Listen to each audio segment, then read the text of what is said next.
A question I get all the time is, why would I ever reward this?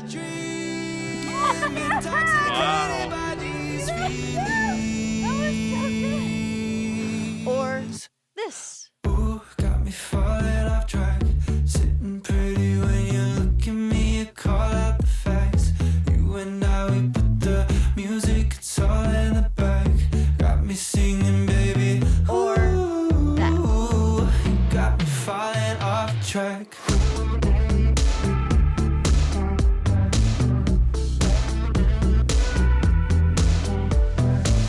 Isn't it beautiful the way you look tonight? Some sort of magic in your eyes.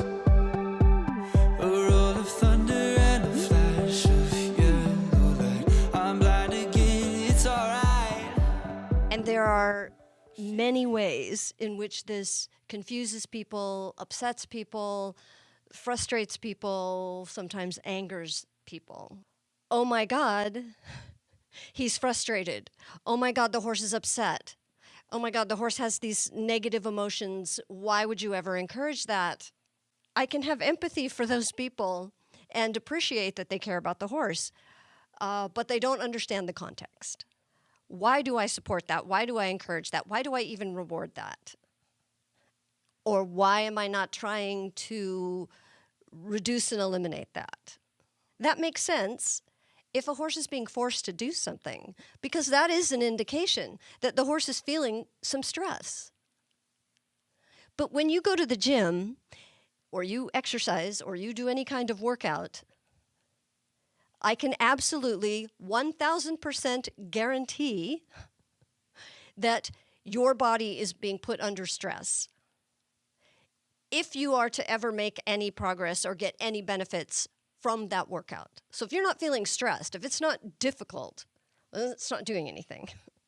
So of course, we want to see frustration. We want to see stress. But that's one of the main reasons that autonomy is so important to me, because autonomy changes that activity from a threat to a challenge.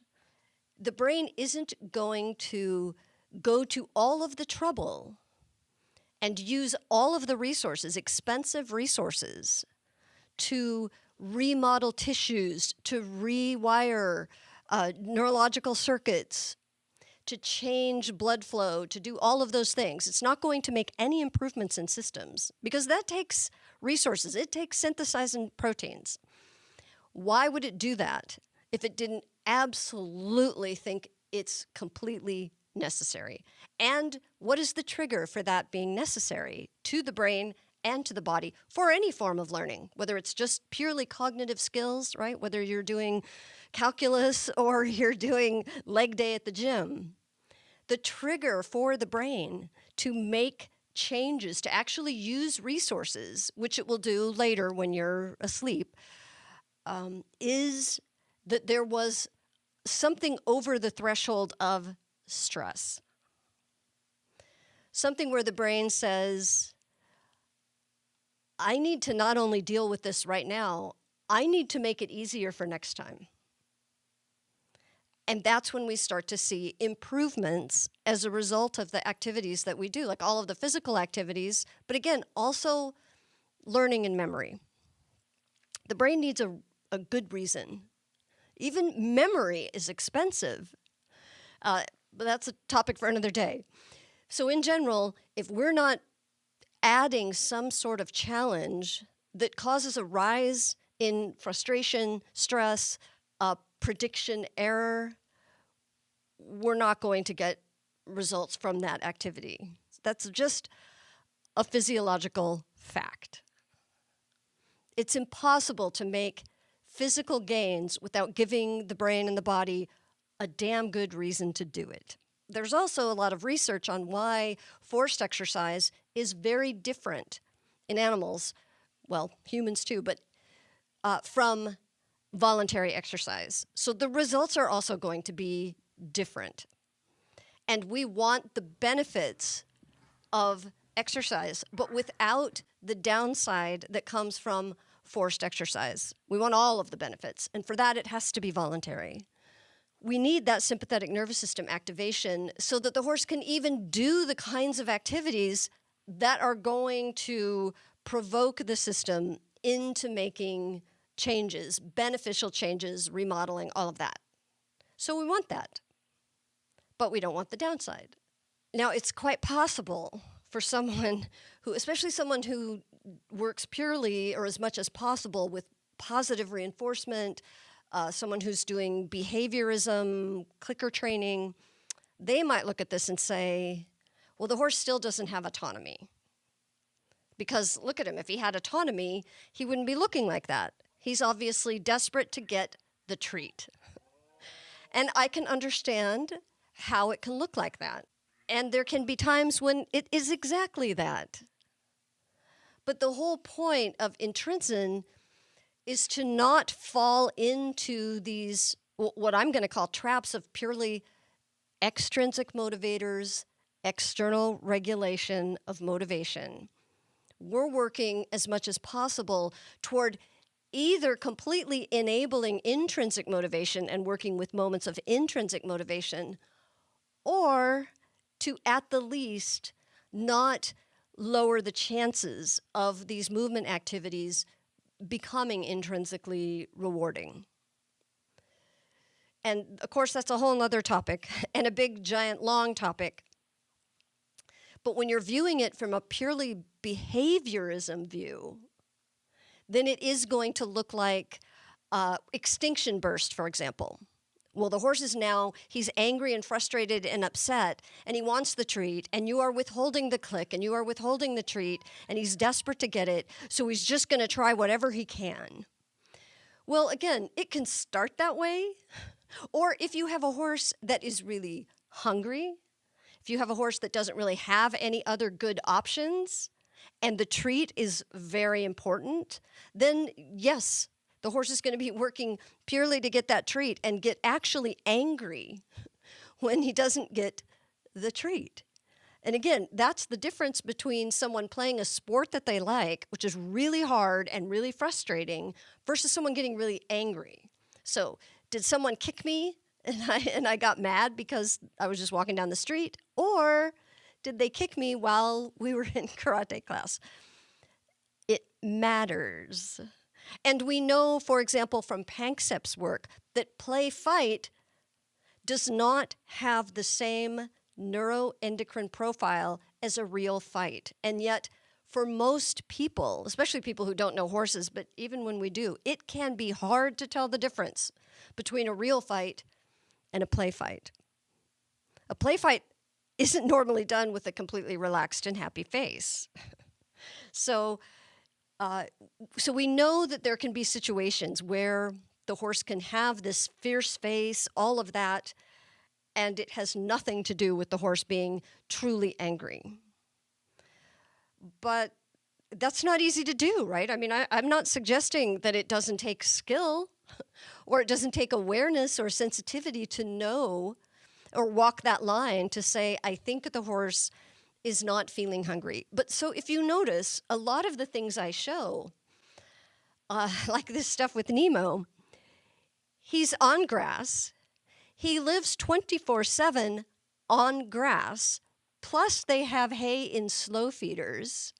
There are no gates here. He's free to go far away, 10 acres away if he wants.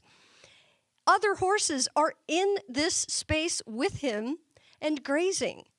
He knows, as all my horses know, they are free to stop at any time, walk away, or just put their head down and eat. The treat value is low enough, depending on the horse and depending on everything and the activities, so that I can be not 100% certain, but pretty certain that the horse is not simply desperate for the treat. And there are lots of ways to know that that's happening. For example, I don't click very often once the horse is doing these kinds of movements. And often when the horse is in some of the more really intense movements with a lot of activation, they don't really care about the treat. They still care about the click, But sometimes they're not even really that interested in the treat. Nice.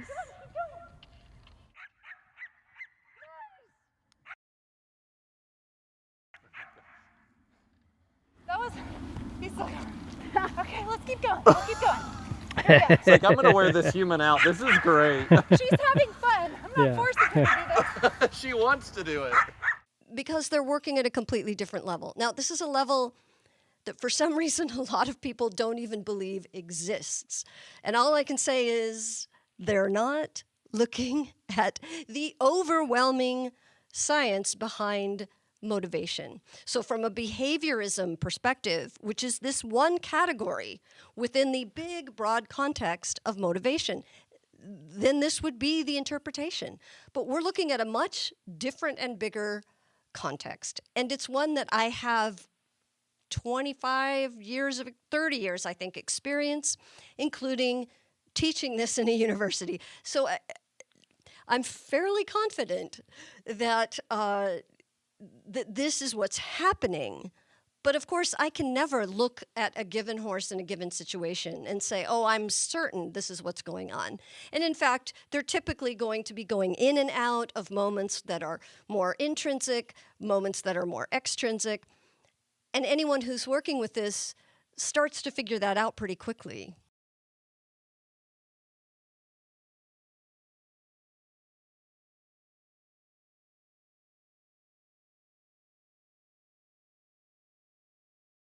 Because it's really obvious when the horse is in what we call the extrinsic loop, where the horse is really just trying to provoke you into giving him a treat.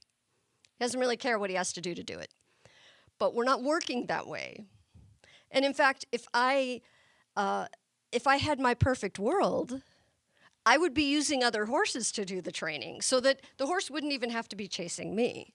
Now, again, it's really common for people to say things like, horses don't chase their food. This is a bad idea. Running away from the horse, horses don't chase food in nature. Right, no, they don't.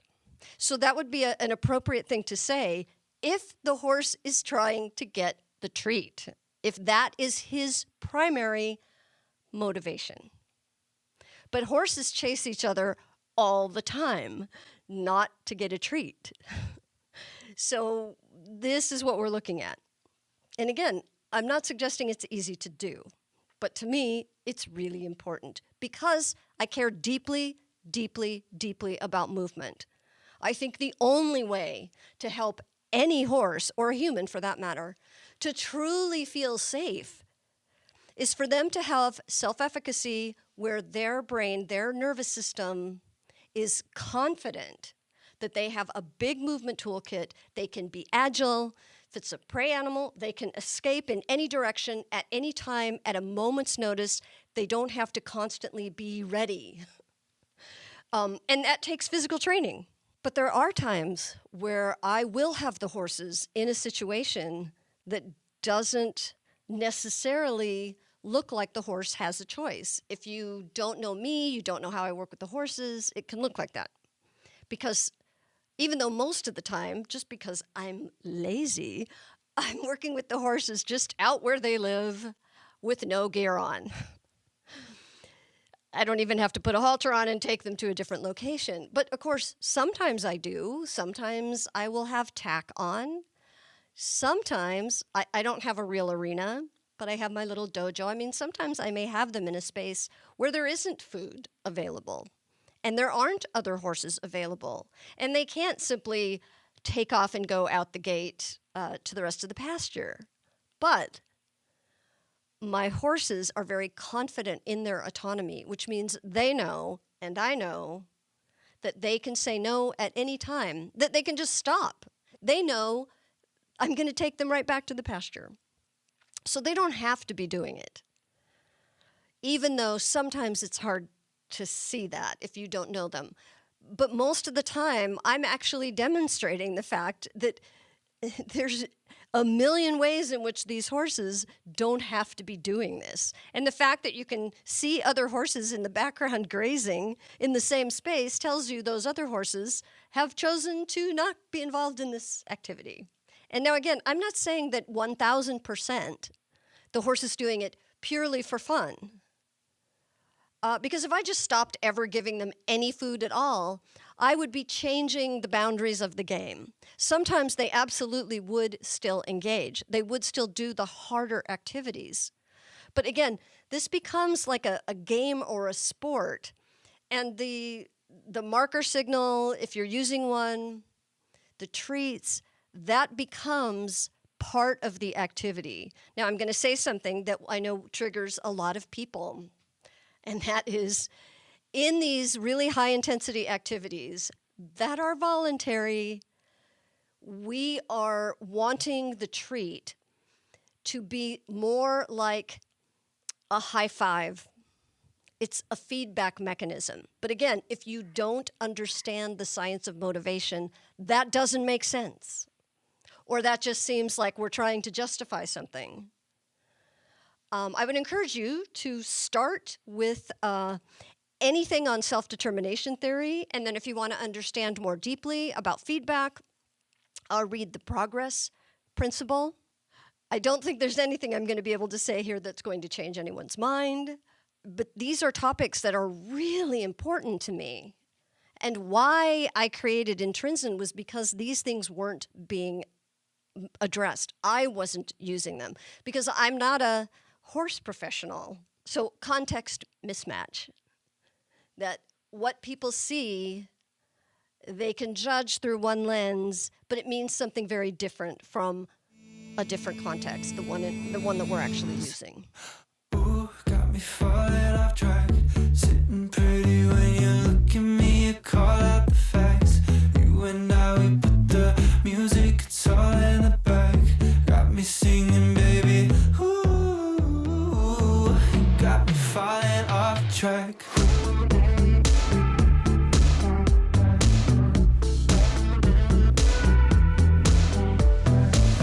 Isn't it beautiful the way you look tonight? Some sort of magic in your eyes.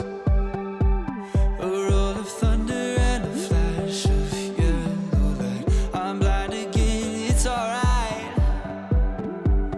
She's the ocean, I'm the wave.